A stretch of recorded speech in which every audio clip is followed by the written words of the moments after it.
مکہ شریف فتح ہوا تو آپ صلی اللہ علیہ وسلم کے پاس صحابی آئے رضی اللہ تعالیٰ عنہ اور عرض کیا کہ محبوب صلی اللہ تعالی وسلم ابو جہل کا جو بیٹا ہے اکرمہ اس نے آج بھی ایک مسلمان کو شہید کر دیا.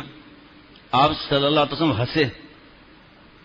صحابی شہید ہوا ہے, آپ صلی اللہ علیہ وسلم ہنسے ہیں اور ہنس کے فرمایا قاتل اور مقتول دونوں جنت میں جائیں گے. اس بات پہ عرض کر رہا ہوں کہ حقیر سمجھنا دوسروں کو. حج کرائیں اب کوئی جچتا ہی نہیں بھائی, اللہ معاف فرمائے. بھائی خاتمہ ایمان پر ہوتا ہے یا نہیں ہوتا اس کی بات ہے. کتنے ایسے شرابی وغیرہ خاتمہ ایمان پر ہو گیا, اللہ کے پاس چلے گئے. شیخ کا جو دل ہوتا ہے نا, یہ رازوں کا قبرستان ہوتا ہے. میں درجنوں نوجوانوں کو جانتا ہوں جن کے ماں باپ رات اٹھ کر بددعائیں دیتے تھے, ایسی بری زندگی گزار رہے تھے. اللہ نے ان کو اپنا پیارا بنا دیا, آج دین پھیلا رہے ہیں, آج دین پھیلا رہے ہیں. اس وقت بھی میں ڈاکٹر صاحبان کو کھڑا کر سکتا ہوں. شرعی داڑھی, ایک مٹھی داڑھی سامنے سے رکھنا, دائیں سے رکھنا, بائیں سے رکھنا, داڑھی کا یہ بچہ رکھنا چاروں ائمہ کے نزدیک واجب ہے. چاول برابر کم کرنا, داڑھی منڈانا حرام ہے. جمعرات کا کل کہ الیکٹرک کے کم از کم 7 انجینئر ہوں گے, اے جی ایم, جی ایم اور مینیجر, اور بھی ڈاکٹر, انجینئر. آپ کہیں گے کہ نہیں یہ تو مولانا صاحب ہیں, یہ آپ عزت بھی مل رہی ہے, رزق بھی ہے, شادی بھی ہو چکی, ماں باپ بھی خوش ہیں, دعائیں دے رہے ہیں اور اولاد کو دین بھی سکھا رہے ہیں, بیگم صاحبہ شرعی پردہ. یہ اللہ نے راستہ بند نہیں کیا. جو شروع میں بتایا راستہ بند ہے نبوت کا. آپ صلی اللہ تعالی علیہ وسلم آخری نبی ہیں, اب کوئی نبی نہیں آئے گا.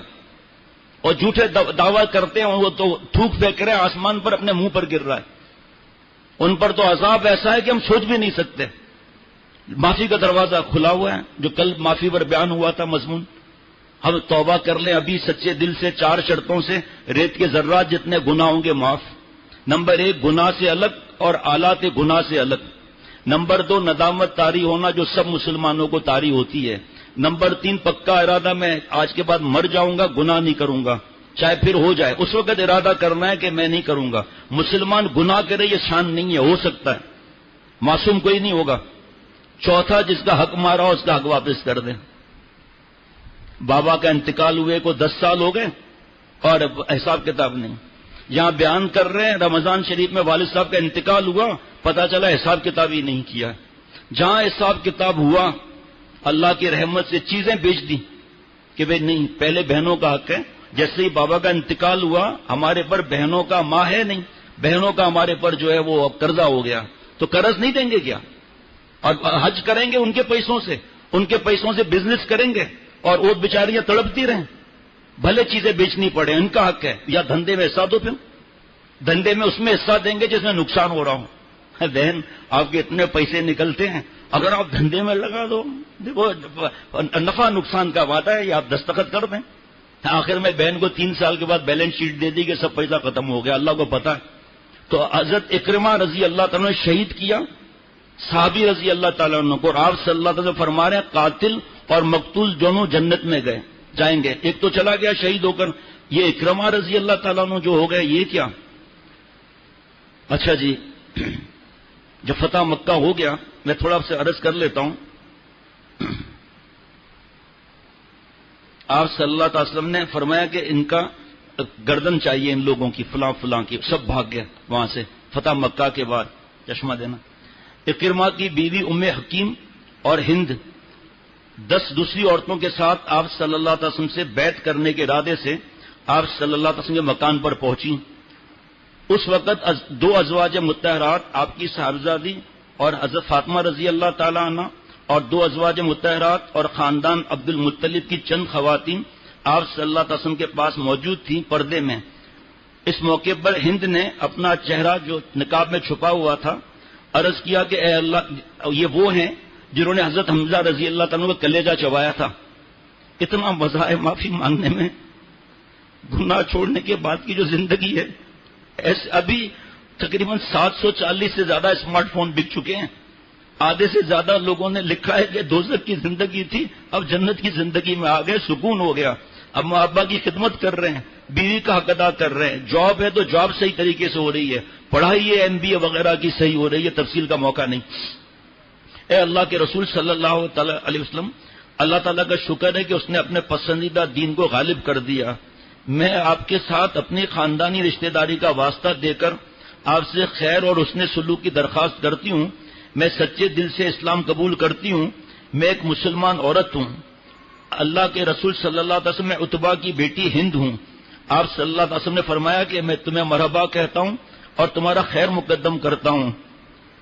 عرض کیا کہ اللہ کے رسول صلی اللہ تعالی علیہ وسلم، اللہ کی قسم آج سے پہلے روئے زمین پر کوئی ایسا گھر نہ تھا جس کی ذلت اور رسوائی مجھے آپ صلی اللہ علیہ وسلم کے گھر کی ذلت اور رسوائی سے زیادہ پسند ہو، مگر اب یہ حال ہے کہ دنیا کا کوئی گھر میرے نزدیک آپ صلی اللہ علیہ وسلم کے گھر سے زیادہ معزز نہیں۔ جب ہم گناہ کرتے ہیں نا، کالے دھبے لگتے جاتے ہیں توبہ نہ کرنے کی وجہ سے، تو اپنا دین اچھا نہیں لگتا۔ آپ صلی اللہ علیہ وسلم کی ادائیں پر جان دینے کا دل نہیں کرتا گناہوں کی نوست کی وجہ سے۔ بھائی جس کو پی لیا ہو، وومیٹنگ ہو رہی ہو، موشن لگے ہوں، 105 بخار ہو، اس کو بریانی کباب کا مزہ کیسے آئے گا؟ اب گناہوں کے موشن لگے ہوئے ہیں، بہنوں کو دیکھ رہے ہیں، کچھ بول نہیں سکتے کیونکہ ان کی سہیلیوں سے ہم بدماشیاں کر رہے ہیں۔ راتوں کو الگ الگ کمرے کے اندر الگ الگ لیپ ٹاپ ملا ہوا ہے، سیل فون ملی ہوئی ہے، ٹیب ملا ہوا ہے، ٹیلی ویژن لگا ہوا ہے، راتیں کیسے گزر رہی ہیں؟ تو ہمیں دین ایسا لگے گا چھوڑو یار یہ داڑھی والے کیا باتیں کرتے ہیں۔ یہ تو ایسا ہی ہے جیسے پہلے دفعہ کوئی پیزا کھائے اور کہے کہ پیزا مزیدار ہے، جس نے نہیں کھایا وہ کہہ رہا ہے چھوڑو لمبی لمبی باتیں کر رہا ہے۔ آپ آؤ نا، پیزا کھاؤ تو پتا چلے گا نا۔ ایک مثال بتا رہا ہوں، پیزا کھانا کوئی منع نہیں، یہ تو ایسا ہی ہے جیسے ریگستان سے ایک صاحب پہلی دفعہ آئے اور آ کر پوچھا کہ بھائی یہ پرندہ کون سا ہے، ہم نے گاؤں میں نہیں دیکھا۔ کہا بھائی جان یہ پرندہ نہیں ہے، یہ ہوائی جہاز ہے۔ کہا ہوائی جہاز کیا ہوتا ہے؟ کہ اس میں کم از کم 300 پیسنجر بیٹھے ہوں گے، چل پھر رہے ہیں، واش روم بھی جا رہے ہیں، اور کوئی لیٹا ہوا ہے، کوئی چائے پی رہا ہے، کوئی کہا چلو بھائی ہم گاؤں سے آئے ہیں تو کیا پاگل تھوڑی ہیں، یہ پرندے کے اندر 300 لوگ بیٹھے ہوئے ہیں، ہم نے پاگل سمجھا ہوا ہے تم نے ہمیں؟ کہا بھائی ایسے تو یہ سمجھے گا نہیں۔ اس کو جناب ٹکٹ لے کر گئے لاہور کے لیے۔ اب وہ جب جہاز اڑا ہے اور دیکھا اتنے لوگ کیا کر رہے ہیں، اب ایمان لے آیا۔ ہمارا کام ہے غیب پر ایمان لانا۔ یہ جب آنکھ بند ہوگی نا، تب جب آنکھ کھلے گی تو پتا چلے گا۔ اگر کوئی ٹیکنالوجی آ جائے اور ماں کے پیٹ میں بچے سے کہا جائے کہ تو کچھ دنوں کے بعد باہر آنے والا ہے، تو ہاسپٹل کا سفید بیڈ ہوگا، ٹیوب لائٹ ہوگی، ایئر کنڈیشن ہوگا، یہ ہوگا، بچہ کہے گا چل رہے اپنا کام کرو۔ یہ بس یہی ہے جو کچھ، یہی ہے ماں کا پیٹ، رحم جو ہے بس یہی ہے۔ نکل آیا تو دکھا یہ کیا ہے، کہ ابھی انشاءاللہ تعالیٰ کل ہم چلیں گے گھر گاڑی میں اور بلڈنگیں ہوں گی، بس ہوں گے، یہ ہوں گے، کہ چلو چلو جو کچھ ہے بس یہی ہے۔ اب جب باہر نکلے گا کہیں گا ہے اب کیا فائدہ، پہلے ہی مان لانا تھا نا۔ یہ گناہوں کی نحوست کی وجہ سے دل نہیں جمتا۔ 10 دن کسی فلم ایکٹر کے پاس، مثال film star, film cricketer, footballer, یہ سب 10 دن کسی اللہ کے پیارے کے پاس رہ کر دیکھ لیں، عقل مند کا ایڈریس خود ہی مل جائے گا۔ آپ صلی اللہ علیہ وسلم یہ سن کر فرمایا کہ اللہ تمہارے پاکیزہ خیالات اور احساسات میں زیادتی اور برکت عطا فرمائے۔ اس کے بعد اکرمہ کی بیوی ام حکیم کھڑی ہوئی، انہوں نے اسلام قبول کیا اور عرض کیا کہ اللہ کے رسول صلی اللہ تعالی علیہ وسلم، اکرمہ جس نے اتنے ظلم کیے، اتنا ستایا ابو جہل کے ساتھ ساتھ اس کا بیٹا، اکرمہ اس ڈر سے بھاگ گیا کہ آپ اسے قتل کر دیں گے۔ اے اللہ کے رسول آپ اسے امان بخش دیں، اللہ آپ کو امان دے گا۔ آپ صلی اللہ علیہ وسلم نے فرمایا ٹھیک ہے، اکرمہ بن ابو جہل کو امان دی جاتی ہے، آج سے وہ پناہ میں ہے۔ حضرت اکرمہ کی اہلیہ ام حکیم رضی اللہ تعالیٰ عنہ ہو گئی، اب تلاش میں نکل گئی شوہر کے۔ میں کیونکہ یہاں طویل بات لکھی ہے میں مختصر عرض کروں گا۔ حضرت اکرمہ بھاگتے بھاگتے سمندر کے کنارے پہنچے اور کشتی والے سے کہا کہ آپ مجھے اس پار پہنچا دو۔ تو کہا میں آپ پر کیسے اعتماد کروں، آپ کلمہ پڑھ لو تو پھر میں آپ کو لے چلتا ہوں۔ کہ ارے بھائی کلمہ نہ پڑھنے کی وجہ سے تو بھاگا ہوں، دین میں زبردستی تو ہے نہیں۔ ابھی باتیں ہو رہی تھی کہ حضرت ام حکیم رضی اللہ تعالیٰ پہنچ گئی، کہا جاؤ نہیں میری بات سنو۔ کہ آپ صلی اللہ علیہ وسلم نے آپ کو امان دی، چلو واپس۔ کہ مجھ جیسے کو، میں نے تو اپنے والد کو ابو جہل کو خوش کرنے کے لیے کتنی تکلیفیں دی، آپ صلی اللہ علیہ وسلم ہر تکلیف میں شریک رہا ہوں۔ اونٹ کی اوجڑی گردن مبارک پر ڈالی ہے، حضرت فاطمہ رضی اللہ تعالیٰ بچیاں رو رہی ہیں اور سب ٹھٹے مار رہے، ہنس رہے ہیں، ایک دوسرے پر گر رہے ہیں. آج وہی جس نے انبیاء علیہ الصلوۃ والسلام کو ستایا، انبیاء علیہ الصلوۃ والسلام کو شہید کیا، حضرت نوح علیہ السلام کو اتنا مارا کہ بے ہوش رہتے تھے، 950 سال تبلیغ کی لیکن اکڑ پہ رہے، جنہوں نے آپ صلی اللہ علیہ وسلم خون مبارک بہایا، آج ان کے تھوکے کو ہم چاٹ رہے ہیں. شادی ہو، غمی ہے، ان کی نقل کرتے ہیں. ویلنٹائن ڈے میں حدیث پاک ہے، جو جس قوم کی نقل کرے گا اس کے ساتھ معاملہ ہوگا. اور ہر برائی کی جو ہے بنیاد کسی نہ کسی دشمن خدا کی ہے، چاہے پتنگ بازی ہو، چاہے ویلنٹائن ڈے ہو، چاہے نیو ایئر ہو، چاہے جو اس کی قوم کی نقل کرے گا، اگر توبہ نہیں کی تو ان کے ساتھ حشر ہوگا. بدفعلی کر رہے ہیں، لڑکوں کے ساتھ سور اور کتے والا کام کر رہے ہیں، اگر توبہ نہیں کی تو حضرت لوط علیہ السلام کی قوم کے ساتھ اٹھائے جائیں گے. اللہ میری اور سب کی حفاظت فرمائے. کہ آپ صلی اللہ علیہ وسلم نے میرے جیسے کی امان دی ہے؟ کہاں؟ رحمت للعالمین نے. انہوں نے تو اپنے دشمنوں کے لیے چادریں بھی بچھائی ہیں، اپنے دشمنوں کو گلے لگایا ہے. کہ لیکن مجھے معاف کر دیا. کہاں؟ قبر میں کیسے چلوں؟ بہت یقین دہانی کے بعد، یاد رکھنا قاتل و مقتول دونوں جنت میں جائیں گے. بہت یقین دہانی کے بعد آئے، اور وہاں پر جب آئے، اب سنیے گا، ام حکیم نے عرض کیا کہ اے میرے شوہر، میرے چچا کے بیٹے، میں آپ کے پاس سب سے افضل، سب سے بڑھ کر نیک اور سب سے اچھے انسان اور سب سے بہتر ہستی کے پاس سے آئی ہوں. میں نے ان سے آپ کی امان مانگی ہے، وہ امان دے دی. آپ صلی اللہ علیہ وسلم، اب حضرت اکرمہ آ رہے ہیں اور وحی کے ذریعے اللہ اطلاع دے رہے ہیں آپ صلی اللہ علیہ وسلم کو، اور آپ صلی اللہ علیہ وسلم فرما رہے ہیں صحابہ رضوان اللہ علیہ مجمعین سے، اکرمہ ابو جہل کا بیٹا بہت جلد ایک مومن اور مہاجر کی حیثیت سے تمہارے پاس پہنچنے والا ہے. ذرا غور سے سننا، جو خاندان کے جھگڑے اور لڑائیاں، میاں بیوی کے کیسز، قرآن پاک پر ہاتھ رکھ کر بہتان کا الزام لگانا اور جھکنا نہیں، ماں باپ کو اولڈ ہاؤس میں جمع کرانا، ماں باپ گھر نہیں آ سکتے کہ میں بڑی پوسٹ کا ہو گیا ہوں، آپ لوگ تو لنگی پہنتے ہو بابا، اماں کے کپڑوں کا کیا حال ہے، اور فیشن والے کپڑے ہی نہیں پہنتی. بھائیوں کی گردن پکڑی ہوئی، جھوٹی FIR کٹے ہوئے، جھکنے کے لیے تیار نہیں. اور غیبت جو زنا سے اشد ہے، بہتان اس سے بڑا گناہ ہے. اب نیک بیوی پر دشمنی کی وجہ سے ایسا بہتان لگا رہے ہیں جس کی سزا ایسی سخت ہے کہ اسلامی حکومت ہو تو دھجیاں اڑ جائیں چمڑی کی. قرآن پاک پہ ہاتھ رکھ کر وکیل صاحب کہتا ہے اگر تم نے قرآن پاک پہ ہاتھ رکھ کر قسم جھوٹی نہیں کھائی تو تجھے ہر مہینے اتنے پیسے بھی دینے پڑیں گے اور بچوں کی تربیت بھی کرنا پڑے گی. اس لیے الزام لگا کہ اس کے پاس نعوذ باللہ مرد آتے ہیں دوسرے. اور آپ صلی اللہ علیہ وسلم کیا فرما رہے ہیں؟ اے صحابہ، اکرمہ بہت جلد ایک مومن اور مہاجر کی حیثیت سے تمہارے پاس پہنچنے والے ہیں. ان کے باپ کو گالی نہ دو، یعنی برا مت کہو. مردے کو برا کہنے سے اس کے زندہ رشتہ داروں کو تکلیف پہنچتی ہے اور میت اس کی خبر بھی نہیں ہوتی. سب سے بڑے دشمن. اور لکھا ہے کہ اس زمانے کا فرعون یہ ابو جہل تھا. کون سی تکلیف نہیں دی اس نے، کون سی سازشیں نہیں بنائی اس کی، اس نے بنائی.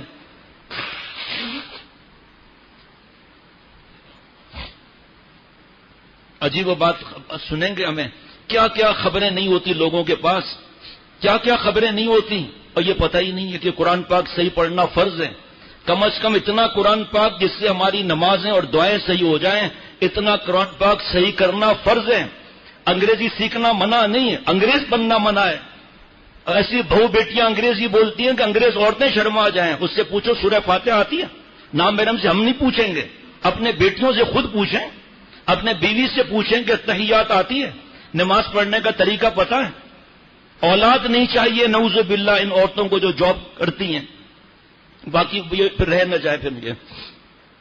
اس کے تھوڑی دیر بعد اکرمہ اپنی بیوی ام حکیم کے ساتھ آپ صلی اللہ علیہ وسلم کی مجلس میں پہنچ گئے. ذرا غور سے سنیے گا. آپ صلی اللہ علیہ وسلم انہیں دیکھتے ہی خوش ہوئے اور خوشی میں چادر کے بغیر ہی ان کے استقبال کے لیے لپکے. آپ صلی اللہ علیہ وسلم اکرمہ کے لیے لپکے. اور ہم اپنے رشتہ داروں سے کیسی دشمنیاں بنا کر بیٹھے ہوئے ہیں. اور اس کے لیے کیا حدیث پاک ہے جو معاف نہ کرے اس کے لیے کیا ہے کہ اپنے حوض کوثر پر آنے نہیں دوں گا جب کوئی بھائی معافی مانگے اور کوئی معاف نہ کرے تو. اور یہاں آپ صلی اللہ علیہ وسلم کھڑے ہو گئے. کیا آپ صلی اللہ علیہ وسلم کے پاس اور نہیں تھے؟ یا کسی کے آنے سے کیا دین چمک جائے گا؟ دین نہیں چمکے گا کیونکہ نہ آنے سے. آپ صلی اللہ علیہ وسلم اپنی جگہ پر آ کر بیٹھ گئے. پھر تو اکرمہ نے کھڑے ہو کر عرض کیا کہ اے محبوب صلی اللہ تعالی وسلم، ام حکیم نے مجھے بتایا کہ آپ نے مجھے امان دی. آپ صلی اللہ علیہ وسلم نے فرمایا انہوں نے صحیح کہا، تمہیں امان حاصل ہے. انہوں نے دوبارہ سوال کیا کہ آپ مجھے کس بات کی دعوت دیتے ہیں؟ اکرمہ کہہ رہے ہیں. آپ صلی اللہ علیہ وسلم فرماتے ہیں تو میں اس بات کی دعوت دیتا ہوں کہ تم گواہی دو کہ اللہ تعالیٰ کے سوا کوئی دوسرا عبادت کے لائق نہیں، اور اس بات کی کہ میں اللہ کا بندہ اور اس کا رسول ہوں، اور اس بات کی کہ تم زکوٰۃ دو گے. آپ صلی اللہ علیہ وسلم اسلام کے ارکان گناتے رہے. اکرمہ نے کہا اللہ کی قسم آپ نے حق کی دعوت دی اور خیر کا حکم دیا. اللہ کی قسم آپ اس دعوت سے پہلے بھی ہم سب میں سب سے سچے اور نیک تھے. یہ کہہ کر انہوں نے بیعت کے لیے ہاتھ بڑھا دیا اور کلمہ شہادت پڑھ کر دائرہ اسلام میں داخل ہو گئے. اب کیا ہو گئے؟ رضی اللہ تعالی عنہ، اللہ ان سے راضی، وہ اللہ سے راضی. پل بھر میں فیصلے بدل گئے. اس کے اسلام میں آنے کے بعد دیکھیے اللہ کے رسول صلی اللہ علیہ وسلم مجھے سب سے اچھی چیز بتا دیجئے تاکہ میں اسے برابر پڑھا کروں. آپ صلی اللہ علیہ وسلم نے فرمایا کہ یہ پڑھا کرو، یہ پڑھو کہ اشہد ان لا الہ الا اللہ واشہد ان محمدا عبدہ ورسولہ. اکرمہ نے کہا اس کے بعد کیا کہوں؟ آپ صلی اللہ علیہ وسلم نے فرمایا یہ کہو کہ میں اللہ تعالی اور حاضرین کو گواہ بنا کر کہتا ہوں میں مسلمان ہوں، مجاہد ہوں، مہاجر ہوں. دیکھو حدیث پاک ہے کہ اصلی مہاجر وہ ہے جو گناہ چھوڑ دے. ہم نے بھی ہجرت کی ہے لیکن جب مہاجر میں ہوں گا جب گناہ چھوڑ دوں گا. حدیث پاک ہے، کسی مولوی کی بات نہیں سمجھنا.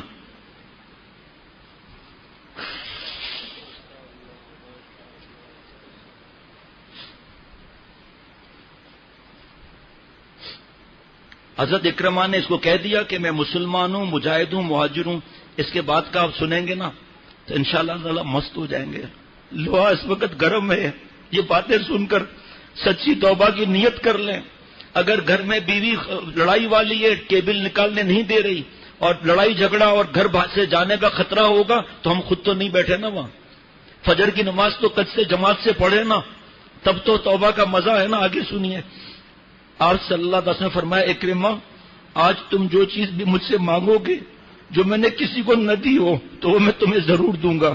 حضرت اکرمہ رضی اللہ تعالیٰ نے عرض کیا میں چاہتا ہوں کہ میں نے آپ کے ساتھ جتنی دشمنی کی، جہاں کہیں بھی آپ کے مقابلے کے لیے آیا اور آپ کے خلاف جو بات بھی کی، خواہ آپ کے سامنے یا پیٹھ پیچھے کی ہو، ان سب سے میرے لیے اللہ سے معافی کی دعا فرما دیں.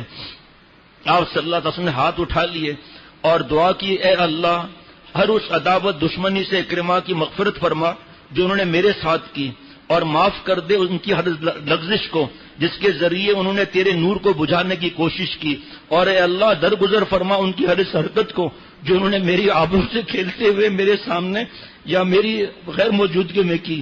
اس دعا کو سن کر حضرت اکرمہ رضی اللہ تعالیٰ کا چہرہ خوشی سے دمک اٹھا اور چمک اٹھا اور عرض کیا، غور سے سنیے، اے اللہ کے رسول صلی اللہ تعالی علیہ وسلم اللہ کی قسم آج سے پہلے اللہ کی راہ سے لوگوں کو روکنے کے لیے جتنا مال میں خرچ کرتا رہا ہوں اب آج کے بعد اللہ کے راہ میں اسے دگنا زیادہ خرچ کروں گا، اور آج سے پہلے خدا کے دین سے روکنے کے لیے جتنی قوت سے لڑتا رہا آج کے بعد اس سے دگنی طاقت کے ساتھ راہ میں خدا میں لڑوں گا.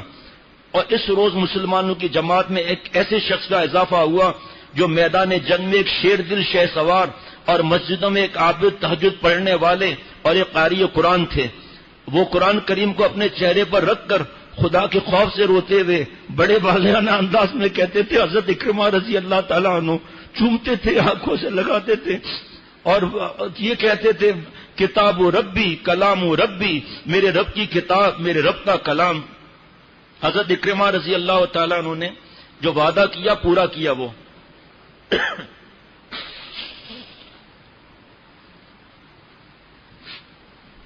1995 میں حضرت نے جو نصیحت کی تھی بچوں کے لیے وہ ارادہ تھا نصیحت کرنے کا، لیکن ظاہری بات ہے ابھی وقت نہیں رہے گا. جو عہد کیا پورا کر دکھایا. ان کے قبول اسلام کے بعد اسلام پھیلانے کے لیے جتنے سفر ہوئے ان سب میں ذوق و شوق کے ساتھ شریک ہوئے. جملہ یاد ہے کہ جب حضرت اکرمہ نے مسلمان کو شہید کیا تھا فتح مکہ کے وقت تو آپ صلی اللہ علیہ وسلم سے جب شکایت کی گئی تو آپ صلی اللہ علیہ وسلم ہنسنے لگے کہ قاتل اور مقتول دونوں جنت میں جائیں گے. اس وقت تو کلمہ نہیں پڑھا تھا. اب دیکھیے آگے کیا ہو رہا ہے. مسلمان جب کبھی سفر سے نکلے سفر میں اس میں آگے آگے رہے. جب میں جنگ یرموک میں تو حضرت اکرمہ رضی اللہ تعالی عنہ میدان جنگ کی طرف اس طرح لپکے تھے جیسے کوئی سخت پیاسا شدید گرمی میں ٹھنڈے میٹھے پانی کی طرف لپکتا ہے. ایک موقع پر جب مسلمانوں پر دشمن کا دباؤ بڑھ گیا تو حضرت اکرمہ اپنے گھوڑے سے کود پڑے, تلوار کی نیام توڑ کر پھینک دی اور کھلی تلوار لے کر رومیوں کے صفوں میں گھس کر بے جگری سے لڑنا شروع کر دیا. یہ سن کر حضرت خالد بن ولید رضی اللہ تعالیٰ عنہ فوراً ان کے پاس پہنچ کر کہا, اے اکرمہ ایسا نہ کیجیے, اپنی جان کو خطرے میں نہ ڈالیے, آپ کا قتل ہو جانا مسلمانوں کے لیے ناقابل برداشت حادثہ ہوگا. دیکھو یہ مسلمان نہیں تھے اسلام لانے کے بعد کیسے حالت بدل گئے. ہم مسلمان ہیں, جب ہم 4 شرطوں سے توبہ کریں گے اللہ کی رحمت کیا نہ برسے گی.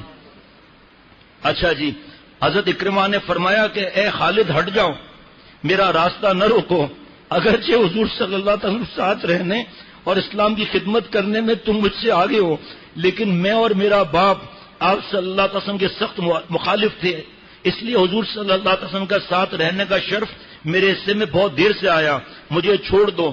آج میں پچھلی کوتاہیوں اور محرومیوں کی تلافی کر لینا چاہتا ہوں. پھر تھوڑی دیر خاموش رہنے کے بعد فرمایا, میں بہت سے مواقع پر رسول صلی اللہ علیہ وسلم کے مقابلے پر جم کر لڑا دشمنی میں, کہ آج رومیوں کے مقابلے میں پیٹھ پھیر کر بھاگ جاؤں, ایسا کبھی نہیں ہو سکتا. پھر انہوں نے مسلمانوں کو للکارا اور پکارا کہ آج موت پر کون بیعت کرتا ہے. 400 صحابہ رضوان اللہ علیہ مجمعین نے ان کے ہاتھ پر بیعت کی. بیعت کرنے والوں میں ان کے چچا حضرت حارث, حضرت زرار بھی شامل تھے. ان لوگوں نے حضرت خالد بن ولید رضی اللہ تعالیٰ عنہ کے جو قائد لشکر تھے خیمے کے قریب بہت خطرناک جنگ کی اور دشمن کے بڑھتے ہوئے حملوں کا بہترین انداز میں دفاع کیا. یہ کتنے دوستوں نے گھر میں اپنے بچوں کو سنایا. بچوں نے کہا آئندہ ہم ویڈیو گیم نہیں دیکھیں گے, میں یہ واقعات سنایا کریں. ایمان بچوں کا تازہ ہو گیا. ایک بچے نے چند دن پہلے 11-12 سال کے بچے نے پرچہ لکھا کہ مجھے الحمدللہ 815 حدیث مبارکہ یاد ہے. 12-13 سال کا بچہ. پرسوں ایک دوست کے بچے نے پرچہ لکھا کہ 685 حدیث مبارکہ مجھے یاد ہیں. ان دونوں کی بات سن کر کل ایک نوجوان نے 2 حدیث مبارکہ یاد کی.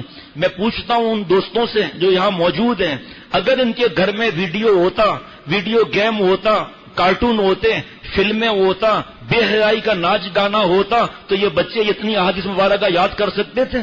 ان کو تو ناچنا آتا, ان کو تو ماں باپ سے نافرمانی آتی, ان کو تو ویڈیو گیم راتوں کو جاگنا آتا.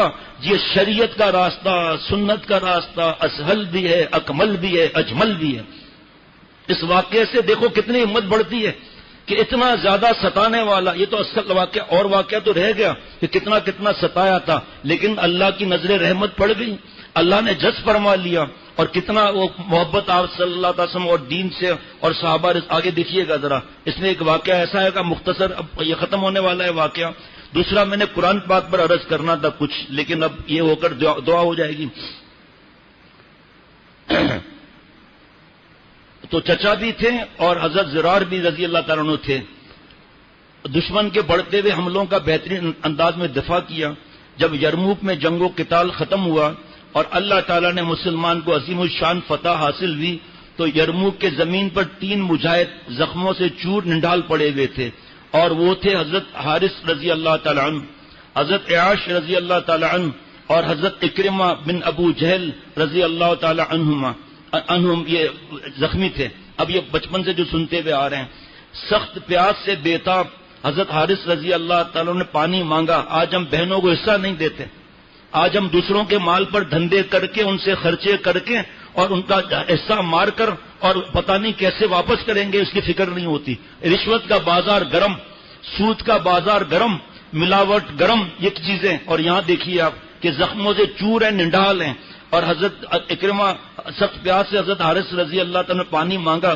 جب پانی ان کی خدمت میں پیش کیا جا رہا تھا تو حضرت اکرمہ رضی اللہ تعالیٰ نے ان کی طرف دیکھا تو حضرت حارث رضی اللہ تعالیٰ نے پہلے حضرت اکرمہ رضی اللہ تعالیٰ کو پانی پلانے کا اشارہ کیا, پہلے ان کو دیں.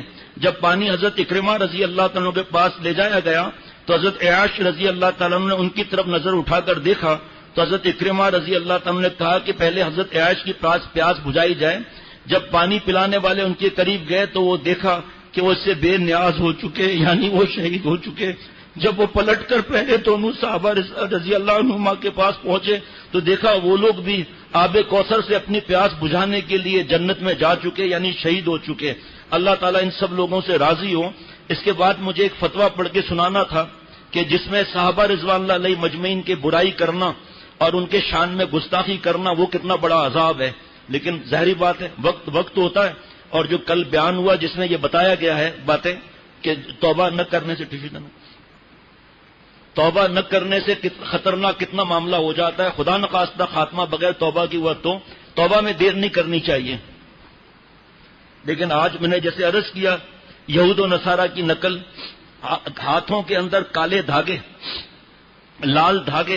لال سفید دھاگے کڑے، میرے پیارے بھائیوں، دوستوں، جوانوں، یہ ہندوؤں کی، سکھوں کی نقل ہے۔ جو جس حال میں مرے گا اس حال میں اٹھایا جائے گا، جو جس قوم کی نقل کرے گا اس کے ساتھ ان کا معاملہ ہوگا۔ ہاتھوں میں تو قرآن پاک ہونا چاہیے، ہاتھ کو اپنا قرآن پاک صحیح کرانا چاہیے، اور ہم ان چیزوں میں پڑے ہوئے ہیں۔ اللہ معاف فرمائے۔ حضرت شاہ الحق صاحب رحمۃ اللہ علیہ جوانوں کو خطاب فرماتے ہوئے روتے ہوئے، بچپن سے نیک تھے یہ حضرت والا رحمۃ اللہ علیہ، بچپن سے نیک تھے۔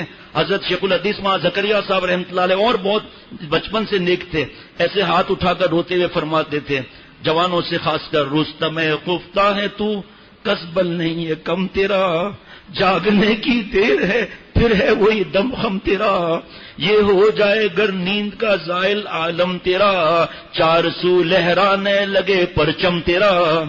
جائیے البلاغ دیکھیے اس مہینے کا، حضرت شیخ الاسلام حضرت مفتی تقی عثمانی صاحب نے کیا لکھا ہے کہ یو کے میں 90% مسلمان دہریے ہو چکے ہیں، اور انہوں نے اپنی تنظیم بنا لی ہے اور مسلمانوں کو اسلام سے دور کر رہے ہیں۔ کیا مل جائے گا اس کے لیے اب تفصیل کا موقع نہیں۔ چڈی پہن رہے ہیں، پتہ نہیں ہے کتنا بڑا گناہ ہے، بوڑھے ہیں، جوان ہے، بچہ ہے، ادھیڑ عمر کا ہے، بابا ہے، نانا ہے، دادا ہے، ناف سے لے کر گھٹنے تک یہ مردوں کا سطر ہے۔ چست لباس پہننے والوں کو نہیں معلوم کہ ہم جب نماز پڑھتے ہیں یا ہماری سطر کی طرف کسی کی نظر جاتی ہے تو ہمیں گناہ ملے گا۔ وہ بھائی چڈی پہننے والے اپنے اوپر عذاب خرید رہا ہے۔ جتنے لوگ دیکھیں گے کتا ہاتھ میں ہے اور اس کو چلا رہے ہیں، میں نے فارینر کا کتا لیا ہے، فورن کا کتا ہے 5 لاکھ کا، ڈاگ فوڈ الگ ہے، کیٹ فوڈ الگ ہے، وہ اتنا پیسہ کبھی زکات دیا، کبھی صدقہ دیا، کبھی کسی مسجد میں دیا، کبھی اپنے بھائی بہن کی پریشانیوں کو دور کیا؟ یہ نعوذ باللہ کتا جس کا لعاب ناپاک ہے، جس گھر میں وہ فرشتے رحمت کے نہیں آتے، فخر کر رہے ہیں کہ میں نے فارن کا کتا لیا ہے۔ یہ تو یہود و نصارہ بھی کر رہے ہیں، اپنے ساتھ سلا رہے ہیں۔ ابھی جب ساؤتھ افریقہ جانا ہوا چند ماہ پہلے تو پتا چلا مسلمان بیٹیاں کتوں کے اندر ریس لگا کر بیٹھی ہوئی ہیں، مہنگا کتا لینا، اور میں اللہ کے گھر میں بیٹھ کر بتا رہا ہوں بیڈ روم میں ساتھ سلا رہی ہیں کتے کو مسلمان بیٹیاں۔ یہ حضرت تھانوی رحمۃ اللہ نے 100-150 سال پہلے فرمایا تھا کہ یہ انگریزی تعلیم ہمیں کہیں کا نہیں چھوڑے گی۔ مردوں کو تو ہم نہیں روک سکتے، گھر کے اندر بٹھا سکتے، لیکن ہمارا فرض ہے اپنے اولاد کو بچپن سے دین کی بات سکھائیں تاکہ یہ کلچر ہمارے اوپر نہ آئے، ہم کو مٹا سکے زمانہ۔ یہ زمانے میں دم نہیں، زمانہ خود ہم زمانے سے نہیں۔ چڈی پہن کے جا رہے ہیں، یہاں تک کہ کئی بیٹیوں کے خط آئے کہ گرمی ہے، میرے بھائی اور میرے بابا چڈی بھی کیا سوئمنگ کاسٹیوم اور بنیان شرٹ کچھ بھی نہیں، گھر میں گھوم رہے ہیں، ہم بیٹیاں نظر جھکا رہی ہیں نیچے۔ اللہ مجھے ہم سب کو اپنا خاص تعلق نصیب فرمائے۔ جو ٹرین کا حادثہ ہوا ہے دعا کریں اللہ، تو تبلیغ کی جماعت میں اجتماع کے لیے جا رہے تھے، اللہ سب کی مغفرت بے حساب فرمائے۔ شارٹ سرکٹ سے آگ لگی ہے اور پتہ نہیں 70 سے بھی زیادہ شہید ہو گئے۔ اللہ ان کے گھر والوں کو صبر جمیل عطا فرمائے اور اجتماع کو کامیاب فرمائے، حفاظت فرمائے اللہ تعالیٰ۔ موسم کو بھی اللہ معتدل فرمائے۔ اللہ تعالیٰ ڈینگی کا بھی اتنا تیزی سے ہو رہا ہے، اور اللہ تعالیٰ ہم سب کو معاف فرمائے۔ حدیث پاک کا مفہوم ہے کہ گناہوں کی وجہ سے نہیں، بے حیائی کی وجہ سے، مفہوم بے حیائی کی وجہ سے ایسی بیماریاں آئیں گی جو ہمارے دادا پردادا پہلے والوں نے کبھی سنی بھی نہیں ہوں گی۔ اب میں اٹھا کر 20 گنا نہیں لوں گا یہ بیماریاں، صرف ڈینگی کو ہی لے لیں کہ ہمارے دادا نے سنا تھا یہ۔ ہم توبہ کریں بے حیائی سے، جو بیچارے ڈینگی میں یا کسی بیماری میں مبتلا، اللہ سب کو شفا عطا فرمائے، اور مجھ سمیت ہر مسلمان کو اللہ صحت عطا فرمائے، اور اس بیماری اور وائرس کو اللہ تعالیٰ اپنی رحمت سے دفن فرما دے۔ اللہ ہم سب کو اللہ والا بنائے، عافیت سے رکھے اللہ تعالیٰ۔ ربنا تقبل منا انک انت السمیع العلیم۔ السلام علیکم ورحمۃ اللہ وبرکاتہ۔